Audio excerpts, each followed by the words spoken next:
It's not fair. Not spinach again. Why do I have to do all the work? As parents, we have no doubt heard all these classic types of complaints from our kids. All children are prone to being disgruntled and complaining in certain situations, but frequent grumbling can stretch our patience, and it can lead us to begin seeing our kids as ungrateful and unappreciative. I'm Marisa from College to Mothering, and I encourage and equip moms who are raising toddlers to teens. In today's video, I'm sharing how you can curb your kids' complaining and ultimately keep your sanity. Number 1, don't give in. Because complaining can be so annoying, especially if it's frequent and done in a whiny voice, you may be inclined to make it go away by giving in to your child. The inadvertent long-term effect of this strategy, however, is that we teach our children that they can get whatever they want by complaining, and that their needs, whatever they are, today or in the future, can be met if they just grumble enough. In moments of exasperation, instead of responding either angrily or giving in, try to give yourself a break and step away. When you're feeling calm, think about what your child is actually trying to say, which leads me to my second point. Find out what's behind the complaining. Complaining behavior is annoying, of course, but it means something. Children are doing it to communicate. Children are hardwired from birth to cry to get our attention. And as they grow up, children's crying often develops into whining and complaining. It can be hard to empathize with grumbling. We may question our child's reason to be upset and feel that a problem has been wildly exaggerated. Or we may feel that he is trying to avoid a job or just being plain irritating. But if kids are complaining, they are likely doing it for a good reason. So it's important not to just dismiss it outright. To help reduce it, start by observing common patterns and triggers. Does it happen at a particular time of day or around a particular activity? Children may grumble because they are trying to share their perspective, express their frustration, or address a perceived unfairness. Children may also grumble to seek attention from us or to test limits and boundaries. In younger children, complaining may just mean that they are tired, overstimulated, hungry, disappointed, or frustrated. They might also be responding to changes in their lives, such as a change in school or a change that happened at home, like a change in their daily routine. In older children, complaining may be linked to fatigue, stress, or boredom. So try to figure out what's behind the grumbling and determine whether it may be valid or not.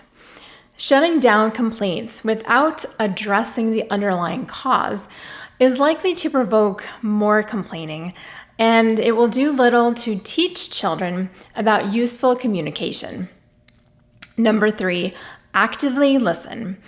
It is also important for kids to learn to express themselves in more helpful ways than just, verbalizing a bunch of complaints.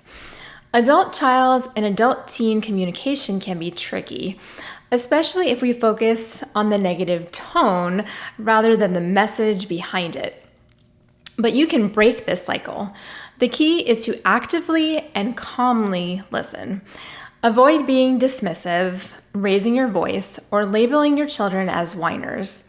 Give them your full attention, nod to show that you are listening, and make sure that you understand their concerns and opinions, even if you don't agree with them. Listening in this way helps kids feel valued, eventually reducing complaining. Number 4, model positive communication. Having listened to and heard your child, Try to come up with a reasonable response, prompting her to find a potential solution. This is showing her how to communicate constructively. For example, your child might say, "I am always emptying the bins." This might mean, "I don't think the jobs are fairly distributed." Or it might mean, "I'm bored doing the same job." So you could ask, how can the jobs be allocated in a fairer way? This not only supports independence, but it also promotes problem solving. Another common complaint is, "It took me ages to clean that up." This might mean, "I want to be thanked and acknowledged."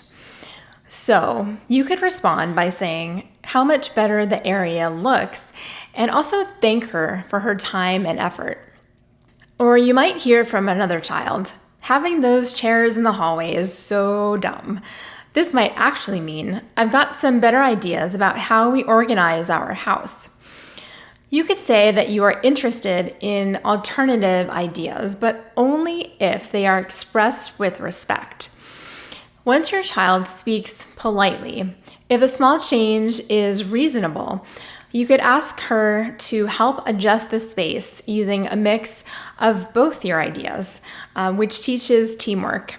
This helps her learn that she has a right to be heard, but it is her responsibility to speak with respect. Number 5, teach when to properly voice complaints. It's not possible for you to respond reasonably to every random complaint when they come up. But what you can do is teach children and teenagers that there are certain times and places in which to raise those complaints. For example, your child might say, "We never get enough TV before dinner," right as you're taking the chicken out of the oven. In response, what you could say is, "I can see that this issue is really important to you," which acknowledges his concerns. And then add, "But it's late right now and it's time to eat dinner, so let's chat about this for a few minutes over breakfast tomorrow." And this establishes a time parameter for voicing concerns. And number 6, provide a gripe session. Much like we satisfy a toddler's constant need to touch things when we remove breakable items and then make lots of things available that they can touch and hold, you want to help your kids with the need to gripe, but put limits on it for everybody's sanity. Give each child 10 minutes a day where you give them your full attention and they can gripe and complain to their heart's content. Set some ground rules, such as appropriate language only. Minutes are limited to only 10 per day, so they cannot save or roll those minutes to the next day. Minutes cannot be bartered either, so one child cannot trade the minutes that they didn't use with another child. And lastly, you will only listen. You will neither comment nor problem solve. If needed, these can be done at a later time. Some interesting things happen when you do this. Sometimes one child will unload for about 3 minutes when she suddenly seems to run out of things to say. Then she'll likely ask how much time she has left, as she just makes up stuff to complain about.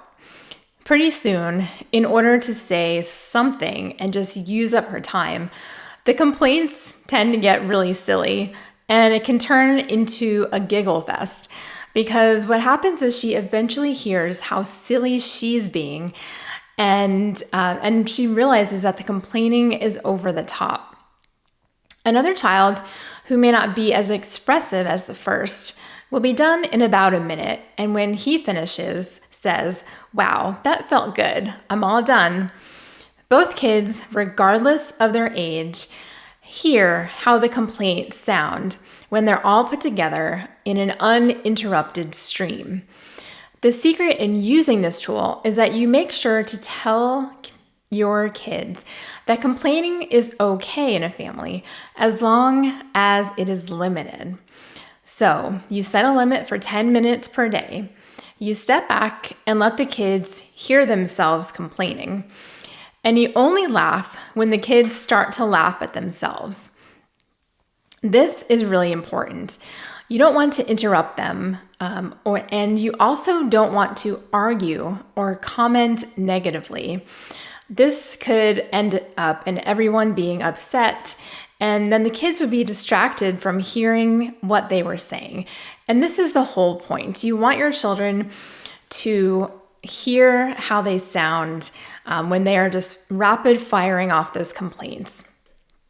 And this is ultimately where the problem gets solved. When one of your kids start complaining, you can ask them, "Is this your 10 minutes?" More often than not, they will choose to wait until that time, figuring that they will need it later. They know that they have appointed time to just gripe and let all those frustrations and complaints out. So they will hold on to them until that appointed time. And then what usually ends up happening is that they forget about those things that seem so important to complain about. This strategy works because instead of telling your kids what they can't do, you are telling them what they can do within certain limits. So these are my top 6 tips for curbing complaining and restoring peace and sanity in your home. Thank you so much for watching, and remember, you are not just a mom.